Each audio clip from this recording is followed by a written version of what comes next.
I've hit it pretty good. I've played the par fives pretty solid. I'm making the putts that I need to make, and I was really just patient out there. So, I mean, it was really tough today, and I didn't have any blemishes till the end. So I felt pretty good about my round.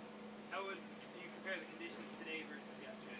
Yeah, it's night and day. I mean, yesterday I felt like I left a lot of shots out there, and I shot 5 under, and today, I mean, until hole 7, I felt like I didn't leave any shots, and I was 5 under. So I played a lot tougher, and but I'm overall pretty pleased with how I played. Have you played with Ryan Armour at all? I mean, maybe in a practice round, never in competition. Seems like all sorts of variety of games are up there at the top of the leaderboard. Is that the nature of this course and everyone's playing a similar spot? Yeah.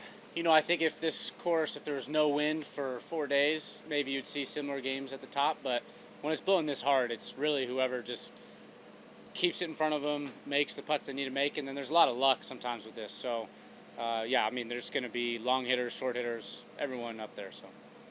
One thing we asked a few guys that came through specifically with the wind is about 16. Let's see, you birdied 16. When they were talking about just the most absurd shots and stuff they were trying to do, if you could just talk us through 16 and your birdie there.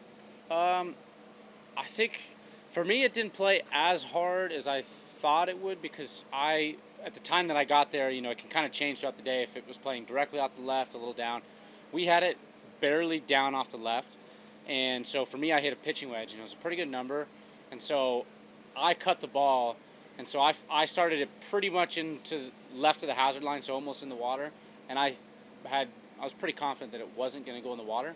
So for me, I felt pretty good about the shot. Granted, if we were hitting 6-iron, that would be a little different. But yeah, I mean, to make birdie there today, even if I was hitting a wedge, I was ecstatic.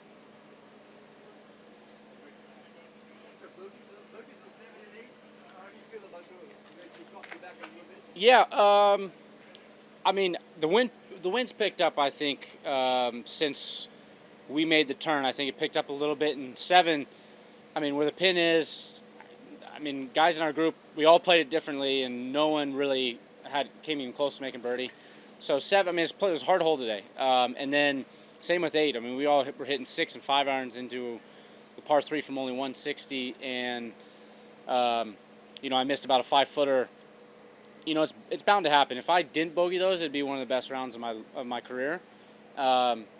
But it's pretty hard to play a round with 30-mile-an-hour winds and not make any bogeys. So it happens.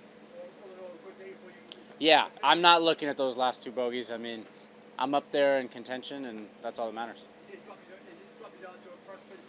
Yeah. I mean, granted, I had a great look on 6 to extend my lead, and then and then coming into a par 5. But I just knew it was gonna be tough turning back into the wind, and it's bound to happen. So I'm not too concerned about it. And then it's Halloween tomorrow. What's your favorite Halloween costume from your life? That I've worn? Yeah. Oh gosh, we let's see. In college, when I was at Oklahoma State, we all were the Jamaican bobsled team, and we were in a bobsled, so we walk into a party with all 4 of us. That was a pretty fun one. Yeah. Carry some beers on the bobsled? I'm trying to think. We're all white, so it was kind of made it a little different. We just wore the outfits and we walked in with it, so it was pretty fun. Perfect. Yeah. That's all we need. All right. Thanks.